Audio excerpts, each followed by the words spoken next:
নওরিনাপুর বিয়ের দাওয়াতে সবাই মিলে একসাথে হয়েছে, বলা চলে টপ সেলিব্রিটি গুলো আজকে একসাথে। অনেকেই বলছে এটা কি রিসেপশন নাকি একটা গেট টুগেদার। এখানে অনেক আপু ভাইয়ারাই ছিল যাদেরকে শুধু মোবাইলেই দেখেছি, কিন্তু এখানে সবার সাথে দেখা হয়ে গেল। প্রিয়া আপুর হাজবেন্ড এত বেশি হাসি খুশি, এত মিশুক, আল্লাহ তাদের ভালো রাখুক, দোয়া করি সবসময়। আসলে ভালোবাসা পূর্ণতা দেখলেও কিন্তু ভালো লাগে। এই প্রোগ্রামে সবাইকে এত সুন্দর লাগছিল, মাশাআল্লাহ। আসসালামু আলাইকুম, কেমন আছেন সবাই? রেডি হতে হবে কিন্তু সময় খুবই কম, আমরা বোধহয় লেট করব। ওইদিকে তৃষা এবং স্মৃতি, বাপি ভাইয়া সবাই পার্লারে চলে গেছে এন্ড আমি সুন্দর করে একা একা রেডি হয়েছি। আমি একটা সিম্পল লুক রাখার চেষ্টা করেছি এন্ড আমাদের দুইজনকে কেমন লাগছে অবশ্যই জানাতে ভুলবেন না। আমি তো আমার বরের দিকে তাকানোর পরে আর চোখ ফেরাতে পারছি না, এত সুন্দর লাগছিল। প্রোগ্রামে আসতে না আসতে দেখি কিউট পরিটা দাঁড়িয়ে আছে, ভাই এত সুন্দর লাগছিল নওরিন আপুকে, সাথে প্রীতি আপু, লিতি আপু। এদের সাথে আমার অনেক আগে থেকে কথা হতো, বাট দেখা হয়নি কখনো। এই প্রোগ্রামে যেদিকে তাকাই সেদিকে সব পরিচিত মুখ, ভালোবাসার মুখ।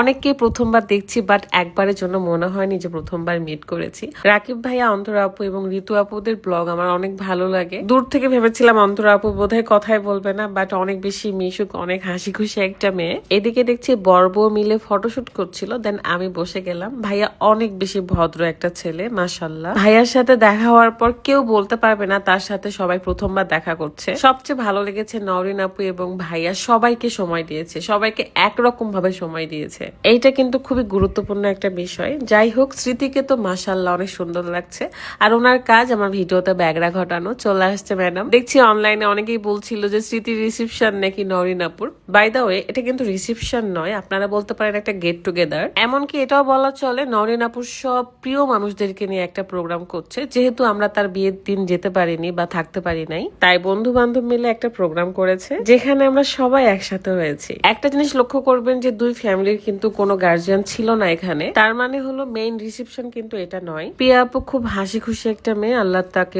অনেক অনেক বেশি ভালো রাখুক।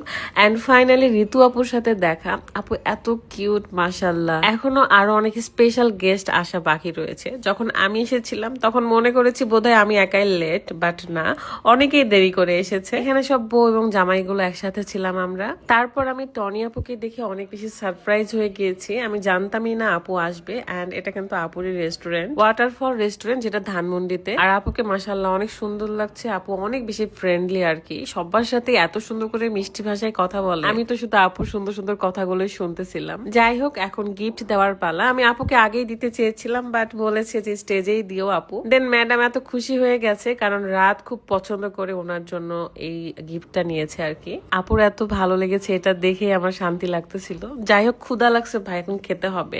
এর মধ্যে প্রত্যয় ভাইয়া আসছে, এন্ড রাদের খুব পছন্দের একটা মানুষ, তার সাথে আগে সেলফি তুলে নিল। আমার খুব ভালো লেগেছে, অনেক রকমের ভর্তা ছিল, মানে বাঙালি খাবার থেকে শুরু করে চাইনিজ খাবার, ডেজার্ট আইটেম থেকে শুরু করে সবকিছু ছিল, এন্ড অনেক মজা লাগছে আমার। তনিয়া পুরো মেয়ে নিজের মেয়ের মতো মনে করেছি।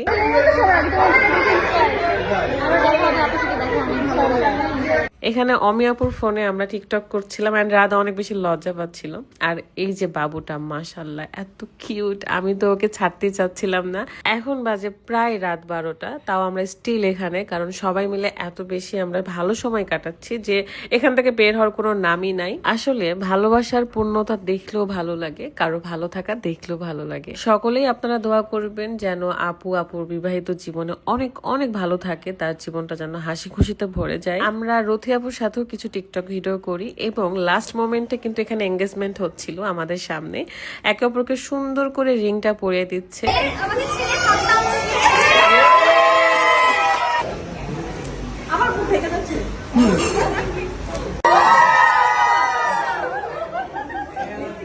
এবং নওরিন আপু আর ভাইয়াকে কিন্তু দাওয়াত দিয়ে দিয়েছি রাজশাহীতে আসার জন্য। ইনশাআল্লাহ দেখা হয়ে যাবে। এন্ড আমরা এসেছিলাম ফাহিম ভাইয়ের বাসায়, কারণ একদিন থেকে রাজশাহীতে ব্যাক করব। ভালো থাকবেন সবাই, আল্লাহ হাফিজ, আসসালামু আলাইকুম।